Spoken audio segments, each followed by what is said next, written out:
আমি তো ভালোবাসি তোকে লিখেছেন সালমা চৌধুরী, পর্ব সংখ্যা 2। সেই কবে দেখেছিল আবিরকে, সেই আবিরের সাথে এই আবিরের চেহারার কোনো মিল নেই। হেলমেট খোলাতে চুলগুলো এলোমেলো হয়ে গেছে আবিরের। চোখে সানগ্লাস, নেভি ব্লু রঙের শার্ট কালো প্যান্টের সাথে ইন করে পড়েছে। হাতে কালো ফিটার একটা ঘড়ি, পায়ে শু জুতো। আপাত মস্তক দেখল আবিরের। হৃৎপিণ্ডে চার প্রকোষ্ঠ ছটফট করতে লাগলো মেঘের। আবিরের দিকে বিভোর দৃষ্টিতে তাকিয়ে আছে সে। আবির বাড়ির সকলের উদ্দেশ্যে বলল, বাইকটা কিনেছি, কেমন হয়েছে? আবিরের কণ্ঠ মেঘের মনের গহীনে ধাক্কা খেয়ে এতে হুঁশ ফেরে তার। দাঁড়িয়ে থাকতে পারছে না সে। এক দৌড়ে নিজের রুমে ঢুকে দরজা আটকে শুয়ে পড়ে মেঘ। মিমার আদি হই হুল্লোড় করছে। আবির ভাইয়ের কাছে আবদার করছে ওদের বাইক নিয়ে ঘোরার জন্য। মালিহা খান ছেলের পানে তাকিয়ে প্রশ্ন করলেন, বাসায় 2-3টা গাড়ি থাকার পরও বাইক কেন কিনলে? আমার গাড়িতে চলাচল ভালো লাগে না, অবলীলায় উত্তর দিল আবির। পিচ্ছিরা খুশি হলেও খুশি হতে পারেননি মালিহা খান, হালিমা খান আর আকলিমা খান। কারণ এই বাড়িতে বাইক ব্যবহার নিষেধ করেছিলেন স্বয়ং আলী আহমদ খান নিজেই। তিনি কোনো এক বয়সে বাইক অ্যাক্সিডেন্ট করেছিলেন। সেই থেকেই বাইক কেনা বা বাইকে চলাচল নিষেধ করেছেন। ইকবাল খানের খুব ইচ্ছে ছিল বাইক কেনার, কিন্তু বড় ভাইয়ের নিষেধ অমান্য করার সাধ্য নেই, তাই কিনতে পারেননি। তানভীর খুব ইচ্ছে করে চাইছিল বাইক কিনতে। রাজনীতির সুবাদে অনেক জায়গায় চলাচল করতে হয়, বাইক থাকলে সুবিধা হয়। বাবা মোজাম্মেল খানকে বলেও ছিল সে। কিন্তু বাবার এক কথা, তোর বড় আব্বু বাইক পছন্দ করে না। তোর দরকার পড়লে তুই একটা গাড়ি সব সময় ব্যবহার করিস, তারপরও বাইক কেনার নাম মুখে নিস নাস। আবির বাড়ি ফিরেছে 24 ঘন্টা হবে হয়তো, এর মধ্যেই বাইক কিনে ফেলেছে। এর পরিমাণ কি হবে তা ভেবেই ভয়ে আটকে যাচ্ছেন বাড়ির 3 বউ। অষ্টাদশীর হৃদয় কাঁপছে, কেমন জানি অস্থির লাগছে সব কিছু। পরিচ্ছন্ন নয়নে তাকিয়ে আছে রুমের জানলার দিকে, দৃষ্টি তার অসীম দূরত্বে। কি জানে কি ভাবলো কতক্ষণ, হঠাৎ ঝলমলিয়ে উঠল মেঘ। সঙ্গে সঙ্গে চোয়াল শক্ত করে নিজেকে প্রশ্ন করল। শ্বাস সেরে নিজের মাথায় গাঁটটা মেরে মেঘ বলে, ছি মেঘ ছি, কী সব ভাবছিস তুই? কেউ কি তার চাচাতো ভাইয়ের ওপর ক্রাশ খায়?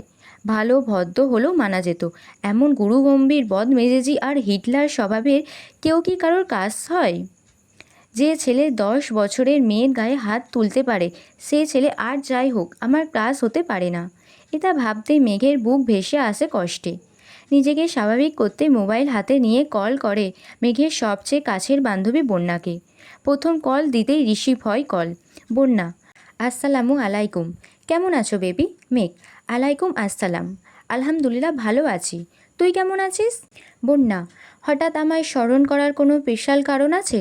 তোর তো আবার ভাঙা ফোন, ঠুসঠাস বন্ধ হয়ে যাবে। মেঘ রাগান্বিত স্বরে এক প্রকার হুঙ্কার দিয়ে বলে, তুই আজ কোচিং যাসনিস কেন? কি যে একটা জিনিস মিস করছিস। বন্যা, কি মিস করেছি বলে ফেলো বান্ধবী। মেঘ, এখন বললে কি আর সেই ফিলটা পাবি নাকি? আজব। বন্যা, আরে বেবি বলো তুমি, কাল শুক্রবার, কোচিং বন্ধ, আবার দেখা হবে সেই রবিবারে, ততদিন সহ্য হবে না, বলে ফেলো প্লিজ। মেঘ, আমার হাতে এখন আইফোন 13 প্রো ম্যাক্স। মেঘের কথা বন্যা এক বিন্দু বিশ্বাস করেনি, হেসে উড়িয়ে দিয়ে বলছে, এখন বল, একটু পর 14 প্রো ম্যাক্স কিনতে যাচ্ছিস? যাকে তার ভাই একটা আধা ভাঙা ফোন দিয়েছে ব্যবহারের জন্য, দিনে 100 বার বন্ধ হয়ে যায়, তার হাতে নাকি আইফোন। তুই কি ঘুম থেকে স্বপ্ন দেখে উঠলি নাকি? মেঘের উৎফুল্ল মেজাজ আচমকাই বিগড়ে গেল। আনমনে স্বরে বলল, কাল আবির ভাই আসছেন বিদেশ থেকে, উনি নিয়ে আসছেন আমার জন্য। বন্যা, তাই বল, না হয় তোর যে ভাই সে তোকে এই জীবনে ফোন কিনে দিত না, তোর বাবা দিতে চাইলেও সে আছাড় মেরে ফেলে ভেঙে ফেলতো। ওয়েট ওয়েট, এই আবির ভাইটা কে রে, যে তোকে ছোটোবেলায় মেরেছিল সে? মেঘ মুখ কালো করে উত্তর দিল, হ্যাঁ আমার চাচাতো ভাই। বন্যা, তা তোর প্রতি এত মায়া হলো কিভাবে ওনার? মেঘ, জানি না, শোন তোকে কি বলি। বন্যা, হ্যাঁ বল। মেঘ, আসলে আজকে বিকেলে আবির ভাইয়াকে দেখে ছোটোখাটো একটা শখ খেয়েছি। বন্যা, মানে? মেঘ, কি সুদর্শন চেহারা, দাঁড়ানো স্টাইল, লুক আর অগোছালো চুল দেখে আমার মনটা এলোমেলো হয়ে গেছে। আমি মনে হয় ওনার ওপর ক্রাশ খেয়েছি। মুখ ফুলিয়ে শ্বাস ছেড়ে একটু ধাতস্থ হয়ে গুরু গম্ভীর স্বরে বন্যা বলল, তোর মাথা ঠিক আছে মেঘ? তুই এত বছর যাবৎ বলছিস এই মানুষটা তোর শৈশব নষ্ট করে দিয়েছে, আর কৈশোরে পা দিতেই এই মানুষটার ওপর ক্রাশ খেয়ে ফেলেছিস? মানুষ রং বদলায়, কারণে অকারণে বদলায়, এই কথাটা এতদিন শুনেছি, কিন্তু আজ তোকে দেখে মনে হচ্ছে এই কথাটা 100% সত্যি। না হয় যাকে এত বছর শত্রুর ভেবে এসেছিস আজকে তার কথা অবলীলায় বলে যাচ্ছিস। বা মেঘ বা মেঘ নীরবতা বুঝতে পেরে মন্না আবার বলা শুরু করলো, এই সব কোনো বিষয় না বেবি, হঠাৎ করে দেখেছিস তো, তাই আহামরি সুদর্শন লেগেছে। বিষয়টা মাথা থেকে ঝেড়ে ফেল, দেখবি সব ঠিক হয়ে গেছে। আমরা না দুজন দুজনকে কথা দিয়েছিলাম, একজন বিপথে গেলে আরেকজন সামলাবো, ভুলে গেলি? স্পষ্ট বোঝা গেল মেঘের বদলে যাওয়ার অভিব্যক্তি। সহসা নিজেকে সামলে আচমকা প্রশ্ন করে বসল, আমি কি দেখতে সুন্দর না? আমি কি কারো কাজ হওয়ার যোগ্য না? মেঘের আকস্মিক প্রশ্নে বন্যা কিছুটা হতভম্ব হলো। এরপর কয়েক মিনিট শুধু হেসেই গেল। স্বাভাবিক স্বরে বলল, অবশ্যই তুই সুন্দর, কাজ হওয়ারও যোগ্য, কিন্তু তুই ছেলেদের কাজ হতে পারবি কি না সন্দেহ আছে। হতে পারিস রাস্তাঘাটের গাছগাছালিদের, রংচটা দেয়ালের গরু ছাগলেরও হতে পারিস। রাগে ফুঁসতে ফুঁসতে কল কেটে দিয়েছে মেঘ, আর ভাবছে আজকাল সান্ত্বনা নিতে চাইলেও মানুষ মজা নেয়। যদিও বন্যা হাসির কারণটা খুবই স্বাভাবিক। মেঘকে বরাবরই চোখে চোখে রেখেছে তানভীর সহ বাড়ির সকলে। 6 to 10 পর্যন্ত পড়েছে গার্লস স্কুলে, তারপর গার্লস কলেজে। আহারে জীবন ধু ধু মরুভূমির মতো, কোথাও কেউ নেই। স্কুল কলেজের সামনেই বাসার গাড়ি থাকতো, বাসা টু স্কুল, স্কুল টু বাসা। কোনো ছেলে না দেখলে ক্লাস খাবে কিভাবে? বোধ শক্তি হওয়ার পর মেঘ মনে হয় 2-3টা বিয়ে খেয়েছে কাজিনদের, যাকে বলে নামের বিয়ে খাওয়া। তানভীরের ভয়ে বিয়ে বাড়ির এক কোণে বসে থাকতো মেঘ। ভাইয়ের কড়া শাসন ছিল, ঘর থেকে বের হতে পারবি না, বর চাত্তি আসলে তো আরোই না। ঘরের ভিতরেই তার জন্য খাবার পাঠানো হতো।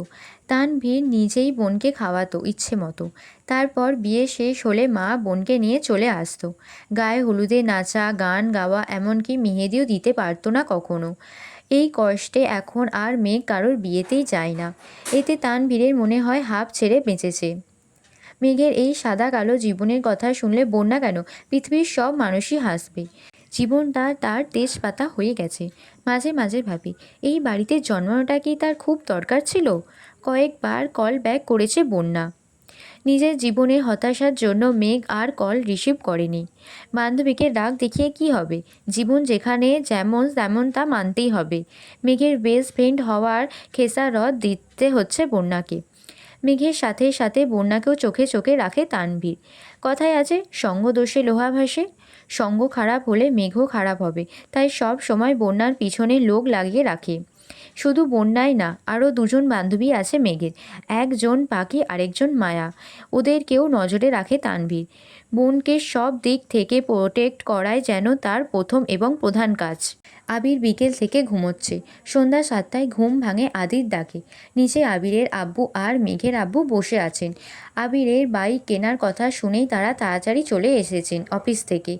আবির ঘুম থেকে উঠে চোখ মুখ পানি দিয়ে টাওয়াল দিয়ে কোনো রকমে মুখটা মুছে তৎক্ষণাৎ রুম থেকে বের হয়।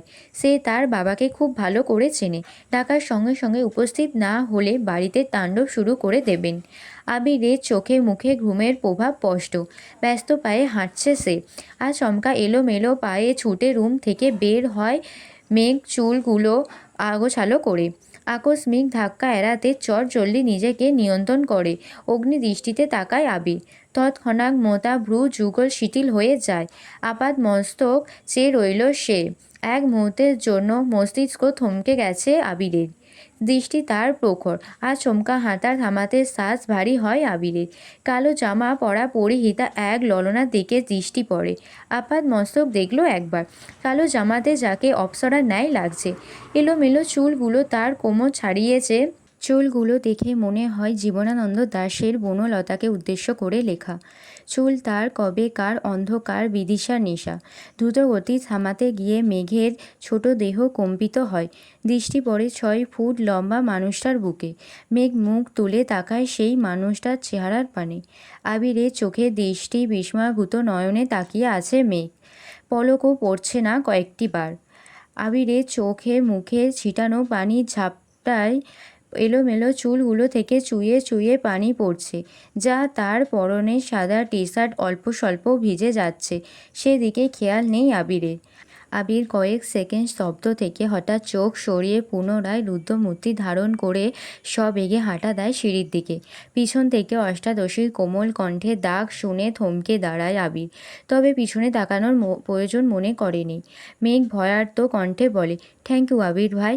আবির শুনল কিনা কে জানে, এক মুহূর্ত দাঁড়িয়ে যথারীতি ব্যস্ত ভঙ্গিতে নিচে নেমে যায়। মেঘ ঠায় দাঁড়িয়ে আছে দরজার সামনে, থরথর করে কাঁপছে মেঘের হাত পা। মেঘের মনে হচ্ছে ভো ভো করে ঘুরছে সমগ্র পৃথিবী। কেন জানি দাঁড়িয়ে থাকার শক্তি পাচ্ছে না মেয়েটা। নিজেকে নিয়ন্ত্রণ করতে তাড়াতাড়ি দেয়ালে ঠেস দিয়ে দাঁড়িয়েছে। এতগুলো বছর পর আবিরের চোখে চোখ রাখল মেঘ। ভিতরটা ভয়ে আটকে উঠছে বারবার, অন্তরাত্মা শুকিয়ে যাচ্ছে মেঘের। সোফায় বসে আছেন দুই ভাই।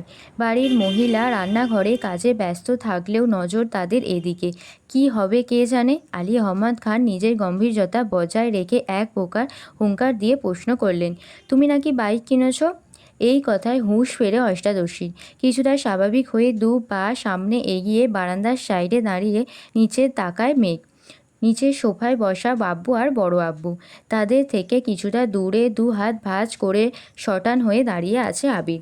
জি, ভাবলেশহীনভাবে উত্তর দেয় আবির। কিন্তু কেন? পুনরায় হুঙ্কার দেন তার আব্বু। আমার বাইক কেনার ইচ্ছে ছিল তাই কিনেছি। তুমি জানো না এই বাড়িতে বাইক কেনা বা চালানো নিষেধ? এবার প্রশ্ন তা চাচু মোজাম্মেল খান করেছেন। হ্যাঁ জানি। 2-3 বছর আগে কি ঘটে গেছে তা নিয়ে আতঙ্কে থাকার কোনো মানে হয় না। যদি কপালে খারাপ কিছু লেখা থাকে তাহলে সেটা 7 সমুদ্র পাড়ি দিয়ে হলেও আসবেই। সেটা আমি ঘরে বসে থাকলেও হবে আর গাড়িতে চলাচল করলেও হবে। তোমরা দুই ভাই কি নিজেদের মর্জি মতো চলবে? আলী আহমদ খান রাগান্বিত স্বরে প্রশ্ন করলেন। বাইক কেনা যদি নিজের ইচ্ছা মতো চলা হয় তাহলে আমি দুঃখিত আব্বু, এই ব্যাপারে আমি নিজের মনের কথাই শুনবো। আমাদের নিজস্ব 3টা গাড়ি আছে। এত গাড়ি কেন কিনলাম? তোমাদের জন্যই তো। মোজাম্মেল খান কোমল স্বরে বললেন, গাড়িতে চলাচল আপনাদের ইচ্ছে, তাই আপনারা গাড়ি কিনেছেন। আমার গাড়িতে চলাচল করতে ভালো লাগে না, তাই আমি বাইক কিনেছি। এটা নিয়ে এত কথা বাড়ানোর কি আছে চাচু? তোমাদের বাইক সম্পর্কিত জেরা শেষ হলে আমার তোমাদেরকে একটা গুরুত্বপূর্ণ কথা বলার আছে। আবির আব্বুর দিকে তাকিয়ে কথাগুলো বলল। এতক্ষণ বাড়ির মহিলা রান্নাঘরে থাকলো, এবার আর থাকতে পারলেন না। এক ছুটে সবাই ড্রয়িং রুমে চলে এসেছেন। মেঘ তীক্ষ্ণ দৃষ্টিতে তাকিয়ে আছে আবিরের দিকে। এই বাড়িতে এত বছরে কেউ গলা উঁচু করে মুখের ওপর কথা বলতে শোনেনি সে। তানভীর ভাইয়া যত মেজাজ দেখিয়েছে সব মেঘের ওপর। বড় আব্বু বা নিজের আব্বুর মুখের ওপর কথা বলার সাহস হয়নি তার। আবির ভাই 2 দিন হলো এসেছে, আজই বাবার মুখের ওপর নিজের মর্জি শোনাচ্ছে। এখন মেঘের মনে হচ্ছে উনি হিটলারের থেকেও বড় মাপের কিছু। মনোযোগ দিয়ে বাকি কথা শোনার চেষ্টা করছে মেঘ। আবির, আব্বু চাচু, আমি অনেকদিন যাবৎ চিন্তা ভাবনা করেছি নিজে একটা কোম্পানি শুরু করার। তোমরা অনুমতি দিলে কাজ শুরু করব। মোজাম্মেল খান আলী আহমদ খান দুজনের মাথায় যেন আকাশ ভেঙে পড়েছে। এত বছর ছেলেকে বাইরে রেখে পড়াশোনা করিয়েছেন, দেশে এসে নিজের ব্যবসার হাল ধরবে। দেশে পা দিতেই নিজে কোম্পানি খোলার চিন্তা ভাবনা করছে ছেলে। মোজাম্মেল খান চিন্তিত কণ্ঠে বললেন, আমরা তো ভেবেছিলাম তুমি পারিবারিক ব্যবসাকে এগিয়ে নিয়ে যাবে।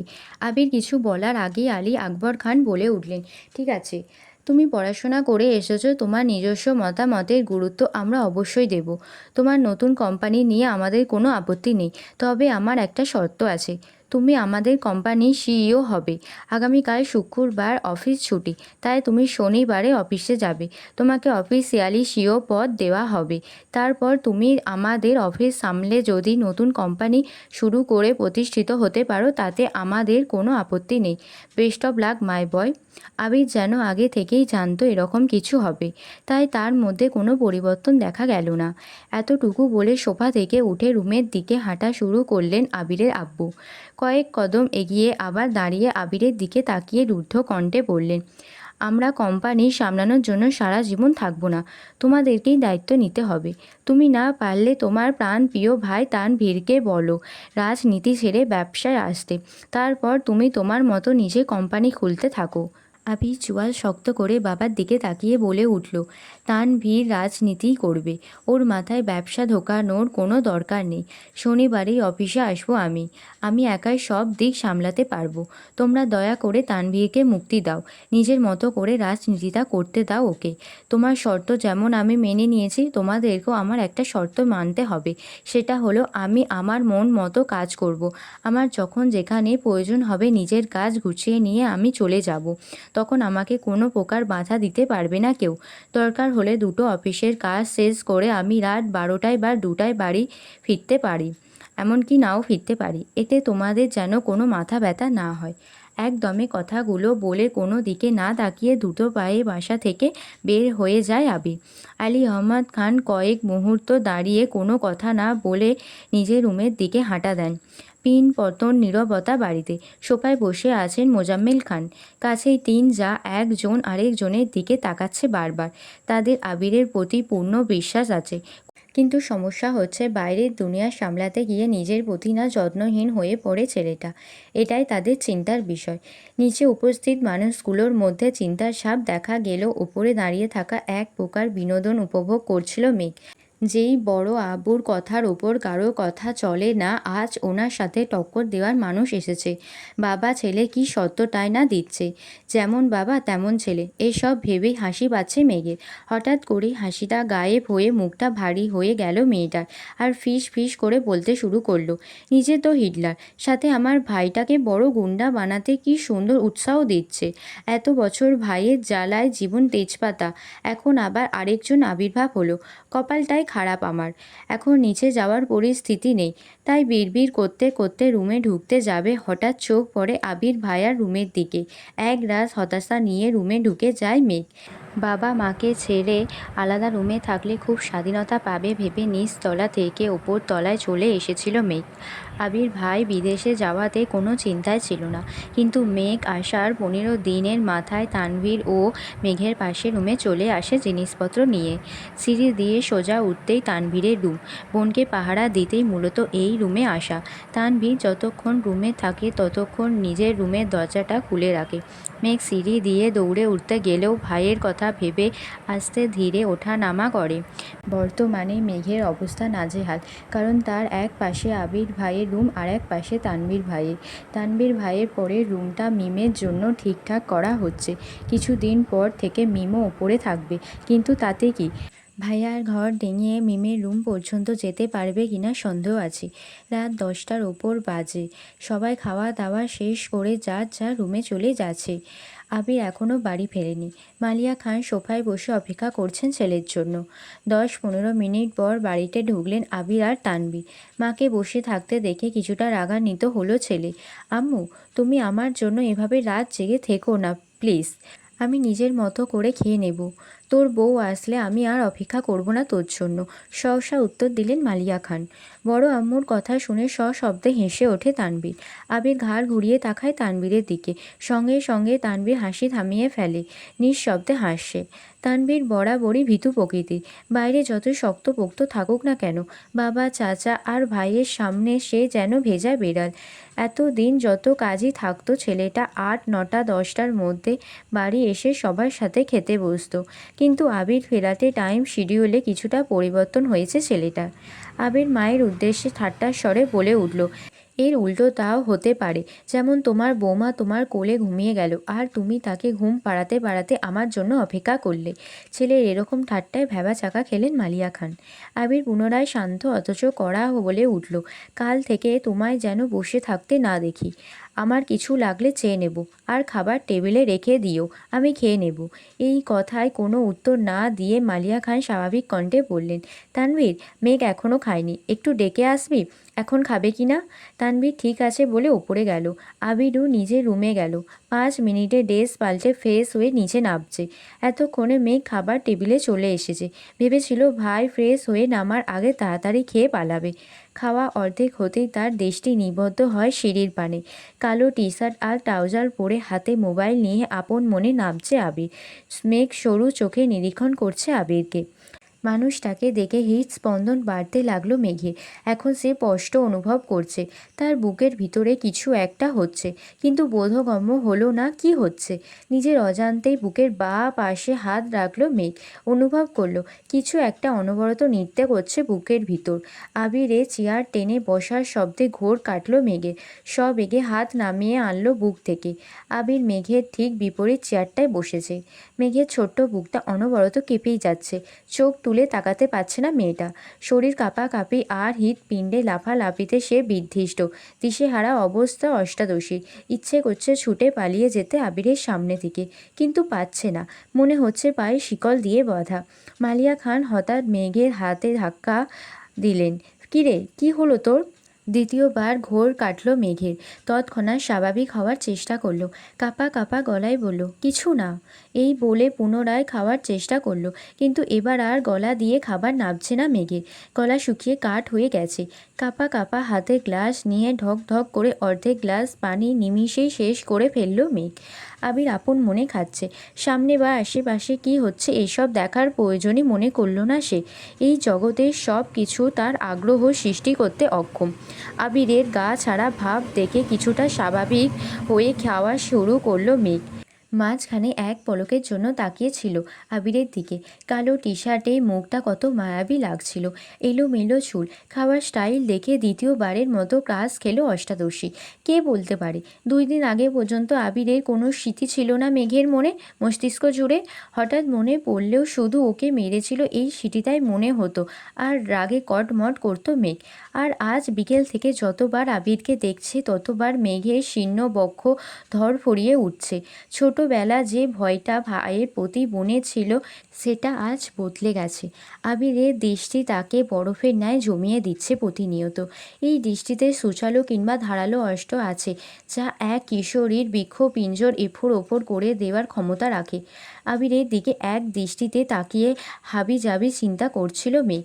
আবির চোখ তুলে তাকাতেই মেঘের মনোযোগ ঘুরে গেল। আবিরের তপ্ত দৃষ্টি মনে হচ্ছে ফালাফাল করে দিচ্ছে হৃৎপিণ্ডটা।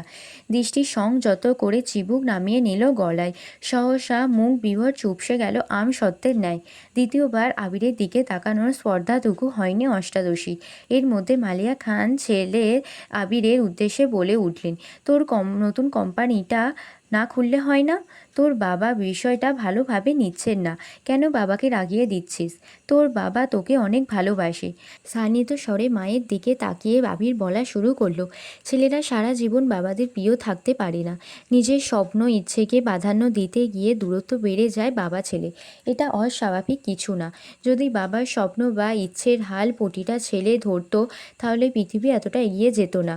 আমাকেও দেশ ছেড়ে এত বছর বাইরে পড়ে থাকতে হতো না। আব্বু নিজে এই কোম্পানি শুরু করেছিল। উনি যদি ওনার বাবার ইচ্ছেকে প্রাধান্য দিতেন তাহলে আজ এত দূর পৌঁছাতেন না। তাছাড়া আমি তো বলিনি বাবার স্বপ্ন বাদ দিয়ে আমি আমার স্বপ্নকে প্রাধান্য দেব।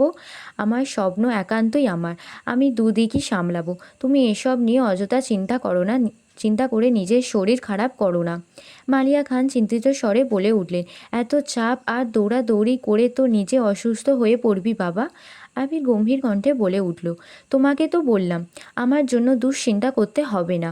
তানভীর মাঝখান থেকে বলে উঠল, ভাইয়ার জন্য চিন্তা করার মানুষ আছে বড় আম্মু, তুমি রিল্যাক্স থাকতে পারো। মেঘ এতক্ষণ নীরবে খেলেও এই কথা শোনা মাত্রই ছোট দেহ কম্পিত হয় তার। আতঙ্কিত হয়ে তাকালো আবিরের দিকে। আবির তৎক্ষণাৎ ঘাড় ঘুরিয়ে তাকালো তানভীরের দিকে। অমনি মুখটা চুপসে গেল তানভীরে। করুণ স্বরে বলল, সরি ভাই। পিনপিত নীরবতা খাবার টেবিলে। কেউ কোনো কথা বলছে না। মেঘের মনটা সহসা খারাপ হয়ে গেল। তানভীর আবিরের এক নিষ্ঠ ভক্ত। এক কথায় দুজন দুজনের বেস্ট ফ্রেন্ড। আবির গুরু গম্ভীর স্বভাবে, রাগী, কথা কম বলে, কিন্তু দিন শেষে আবিরের অপ্রকাশিত আবেগগুলো তানভীরকে শেয়ার করে এসেছে এত বছর, এমনকি এখনও। আবিরের থেকেও বেশি তানভীর ভালোবাসে আবিরকে। আবির যদি বলে সারা রাত এক পায়ে দাঁড়িয়ে থাকবি, তানভীর তাই করবে। অবশ্য করবে নাই বা কেন? সেই কলেজ লাইফ থেকে রাজনীতি করার ইচ্ছে তানভীরের। পড়াশোনাতে তার বিশেষ আগ্রহ ছিল না। বড় আব্বু এবং আব্বুকেও বলেছে কয়েকবার। তাদের করা জবাব, রাজনীতি আমাদের পছন্দ না। এই বাড়ির কেউ রাজনীতি করবে না। একদিন বাধ্য হয়ে ভাইয়াকে কল করেছে তানভীর। ভালো মন্দ কথা শেষ করে তানভীর ভয়ে ভয়ে ভয়ে বলল, ভাইয়া তোমার সাথে আমার একটু কথা ছিল। আবির সাবলীল ভঙ্গিতে উত্তর দিয়েছিল সেদিন। রাজনীতি করতে চাস তাই তো? তানভীর নিজের কানকে বিশ্বাস করতে পারছিল না। আবির এত স্বাভাবিকভাবে কথাটা বলছে। আবির, তুই রাজনীতি কর, সমস্যা নয়, কিন্তু কিছু বিষয় মাথায় রাখবি। বিষয়টা দেখতে যতটা সহজ ততটাও সহজ না। একনিষ্ঠ এবং সৎ থাকতে হবে তোকে। দল মত নির্বিশেষে তোকে সত্যের পথে চলতে হবে। পা চাটার স্বভাব যেন না হয়। তানভীর ভয়ে ভয়ে বলল, বড় আব্বু আর আব্বু তো রাজি হচ্ছে না। আবির হেসে উত্তর দিয়েছিল, এই সব আমি সামলে নেব। তুই আমায় কথা দে, তুই তোর জায়গায় সৎ থাকবি, আর যে কোনো সমস্যা আমায় শেয়ার করবি। সেদিন খুশিতে তানভীর চোখ টলমল করছিল। আবির সামনে থাকলে হয়তো জড়িয়ে ধরে কেঁদে দিত ছেলেটা। সেদিনই ভাইয়াকে কথা দিয়েছে, সে সারা জীবন সৎ থাকবে এবং একনিষ্ঠভাবে রাজনীতি করবে। এরপর থেকে রাজনীতি সম্পর্কিত যত ঝামেলা আছে, কি দরকার, কোনটা করলে ভালো হবে, সবই ভাইয়ের সাথে সিদ্ধান্ত নিয়েছে তানভীর। আজ সে ছাত্রলীগের সহ সভাপতি। সবটুকু ক্রেডিট আবিরের। আগামী বছর মেয়র নির্বাচনের পরে নতুন করে সভাপতি করা হবে, তাই তানভীর চেষ্টা করছে যেন এইবার সভাপতি হতে পারে। তানভীরের রাজনীতির জন্য বাবা চাচার সাথে আবিরের কথা কাটাকাটি সেই শুরু থেকেই, কিন্তু আবিরের এক কথা, তানভীর রাজনীতি করবে।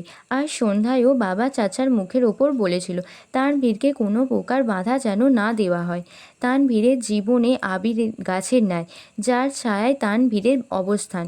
ভাই ছাড়া তানভীর অসহায়। খাওয়া শেষ করে আবির নিজের রুমে চলে গেছে। তানভীরও চলে গেছে, কিন্তু বসে আছে মেঘ। সে খাবার টেবিলে সবার আগে এসেছিল। ভেবেছিল ভাইয়ের আগে খেয়ে পালাবে, কিন্তু তা আর হলো কই। আবিরের জীবনে কেউ আছে এই কথাটাই মাথায় ঘুরপাক খাচ্ছে অষ্টাদশী। ভাতের প্লেটে আঙুল ঘোরাচ্ছে আর ভাবছে, আমার ছোট্ট মনটা এভাবে ভেঙে গেল, প্রেমে পড়ার আগেই ব্রেকআপ হয়ে গেল। ছি! তৎক্ষণাৎ নিজের মনকে নিজেই সান্ত্বনা দিচ্ছে, থাক, মন খারাপ করিস না, ছেলেটা ভালো না। মনে নেই তোকে ছোটবেলা মেরেছিল? আজ তো হিটলার। তোর জীবনে রাজপুত্র আসবে, যার জীবনে রাজ করবি শুধু তুই। মালিয়া খান মেঘের হাতে পুনরায় ধাক্কা দিয়ে বলল, থাক থাক, তোকে আর খেতে হবে না। এতে হুঁশ ফেরে মেঘের। মেঘের কিছু বলার আগেই খাবারের প্লেট সামনে থেকে নিয়ে যান উনি। বড় আম্মুর এইসব কর্মকাণ্ডে আহাম্মক বনে যায় মেঘ। মালিয়া খান বলে ওঠেন, এভাবে 14 ঘন্টা ভাত নিয়ে বসে থাকলে বিষ হয়ে যাবে খাবার। মেঘেরও খাবার খাওয়ার তেমন ইচ্ছে নেই আর। সে তো নিজেকে সান্ত্বনা দিতে ব্যস্ত। হাতটা ধুয়ে রুমের দিকে যাচ্ছে। মালিয়া খান মেঘকে ডেকে আবার বললেন, তোর কি পেট ভরেছে, নাকি নতুন করে খাবার দিব তোকে? আর খাবো না, এইটুকু বলে রুমে চলে আসে মেঘ। পড়তে ইচ্ছে করছে না মেয়েটার, চুপচাপ শুয়ে আছে। চোখ বন্ধ করতেই ভেসে ওঠে আবিরের হাসি। বাইক এনে যখন হাসি মুখে বলছিল কথাগুলো কানে ভেসে আসছে। কি সুন্দর করে কথা বলে মানুষটা, তাকানোর ধরন, রাগলে কুঁচকে ফেলা ঘন ভ্রু দুলো সবই যেন চোখের সামনে ভাসছে মেঘের। সঙ্গে সঙ্গে চোখ খুলে ফেলে মেঘ, বুক ভেঙে আসে কষ্টে। এই লোক আমার ভাবনায় কেন আসছে বারবার? এই লোক তো অন্য কারোর, এই বলে অভিমানে ঘুমিয়ে পড়ে মেঘ। আজ শুক্রবার, সকাল থেকে বাড়িতে হইচই শুরু হয়ে গেছে।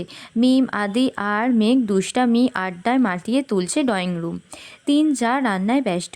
আবির বাড়ি ফিরেছে বলে আবিরের 2 মামা 2 খালা তাদের বাচ্চারা সবাই দেখতে আসবে। মিম আর মেঘের মামা খালাদের বাড়ি থেকেও বেড়াতে আসবে মানুষ। বেশিরভাগ মানুষই চাকরিজীবী, যার ফলে শুক্রবার ছাড়া কারোর সময় নেই। ইকবাল খান ব্যস্ত বাজার করা নিয়ে। যখন যা লাগছে উনি ছুটছেন আনার জন্য। তানভীরের সকাল থেকে কোনো খোঁজ নেই। সকালে নাস্তা করে বেরিয়েছে, পার্টি অফিসে কাজ আছে, বিকেলে ফিরবে বলে চলে গেছে।